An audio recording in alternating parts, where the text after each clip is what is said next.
જય માતાજી. આજે આપણે ઘણા દિવસ પછી સોજીના ઢોકળા બનાવવાના છે. તો આજે તો બહુ ઓછા બનાવવાના છે, 2 થાળી જેટલા જ બનાવવાના છે. એટલે થોડોક સોજી મેં લઈ લીધો અને એની અંદર ચપટી મીઠું નાખી દઈએ અને ખાટી છાશમાં પલાળવાના. પણ ઘણા લોકો શું કરે, દહીંમાં પલાળતા હોય છે. એટલે બીજાની તો ખબર નથી, પણ હું એવું માનું છું કે દહીં લઈએ અને જો સીધું આમાં નાખીએ ને તો એ બરાબર મિક્સ નથી થતું. કાં તો તમારે દહીં ઝેરીને નાખવું પડે અથવા તો પછી ખાટી છાશ લેવી પડે. તો મને દહીં નથી ફાવતું એટલે હું કાયમ છાશનો જ ઉપયોગ કરું છું. ઘણાને મેં જોયા છે આની અંદર સોજી લે ને પછી એમાં સીધું દહીં નાખી દે, તો મિક્સ કરતાં એટલી બધી વાર લાગે છે ને, કેમ કે દહીંના ફોદા એમાં એવા જ રહી જાય છે. જો થોડી વાર પછી બીજી છાશ નાખવી પડશે.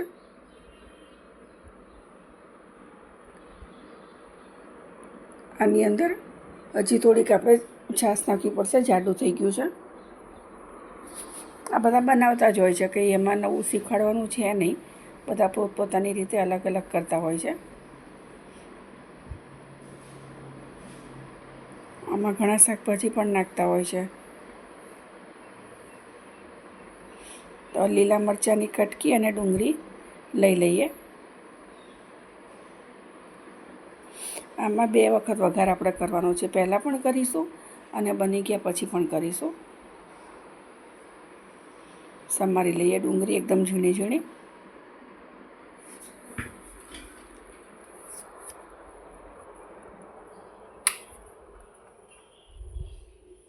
જો એકદમ ઝીણી સમારી લેવાની, જેટલી થાય એટલી.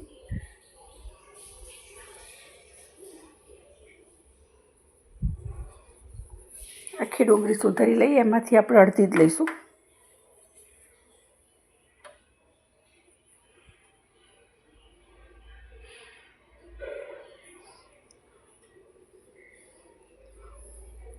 હવે આપણે વઘાર કરવા માટે તેલ પણ લઈ લઈશું.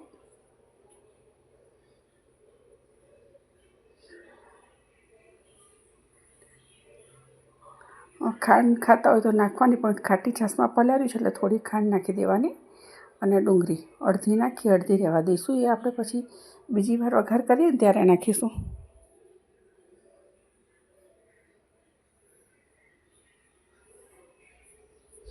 મિક્સ કરી લઈએ.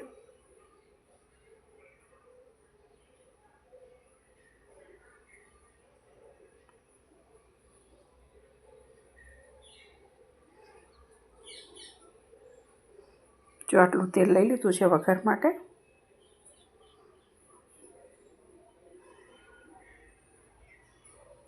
આની અંદર જીરું અને લીલા મરચાંની કટકી નાખી દેવાની. તેલ એકદમ ગરમ થાય ને પછી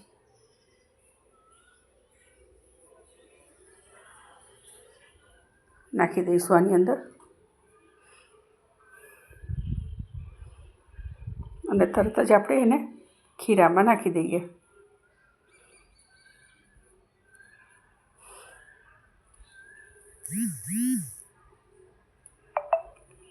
મિક્સ કરી લઈએ ને. ઢોકળિયું મેં ગરમ પાણી માટે કરવા માટે મૂકી દીધું છે.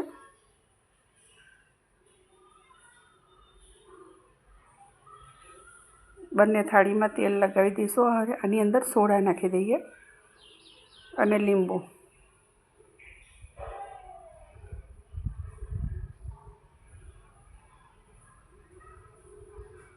અને તરત જ આપણે એને એકદમ હલાવીને મિક્સ કરી લઈશું, એક જ સાઈડ હલાવીને. આજે મેં થોડાક જ બનાવ્યા છે.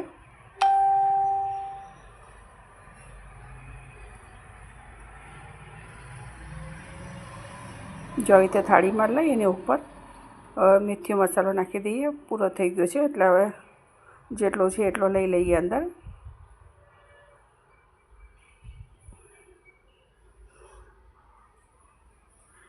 અને એને ઢોકળિયામાં આપણે મૂકી દઈશું અને બીજી થાળીમાં પણ ભરી લઈએ. એમાં થોડોક બીજો મસાલો છે એ નાખી દઈએ.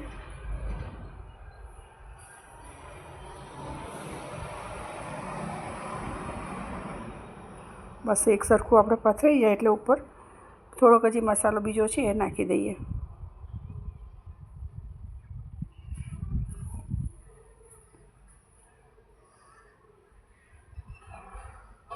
અને બંને થાળી થઈ જાય પછી આપણે એની બીજી વાર વઘાર કરવાનો છે. વઘાર કરીને આની ઉપર નાખી દો તો પણ ચાલે, પણ હું અલગથી વઘાર કરું છું. જોઈ લઈએ. ચડી ગયા છે સરસ, ફટાફટ થઈ જાય છે 5-7 મિનિટમાં. તો બહાર કાઢી લઈએ.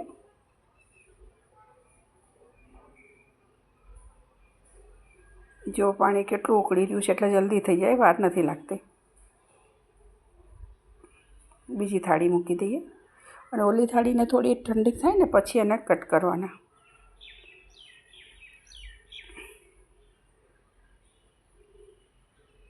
એક સરખા પીસ કરી લઈશું. બંને થાળીને આવી રીતે કટ કરી લીધા છે અને વઘાર આપણે મૂકી દઈએ.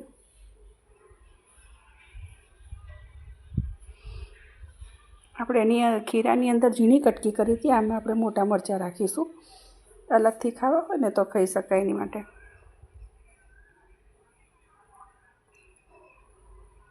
રાઈ અને જીરું નાખીએ. લીલા મરચાં અને ડુંગળી. તલ થોડીક વાર પછી નાખશું, નહીં તો એ બહુ ઉડે છે તલ, એટલે ડુંગળી સંતળાવા આવે ને એટલે તલ નાખી દેવાના.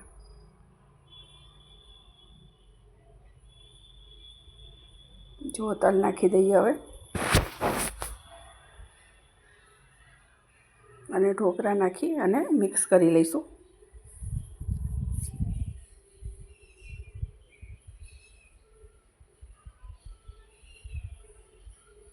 બંને થાળીના ઢોકળાની અંદર નાખી અને સરસ આપણે મિક્સ કરી લઈએ, હલાવી લઈશું.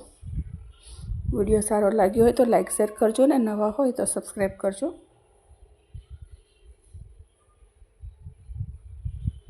તો તૈયાર છે આપણા સોજીના ઢોકળા.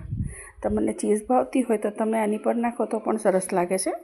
મેં આજે નથી નાખી, ક્યારેક નાખું છું, જો કે મને નથી ભાવતી. ઘરમાં બીજા બધાને ભાવે એટલે નાખીએ.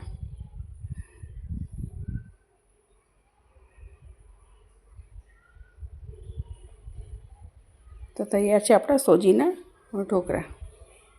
મળીએ બીજા વિડીયોમાં. જય માતાજી.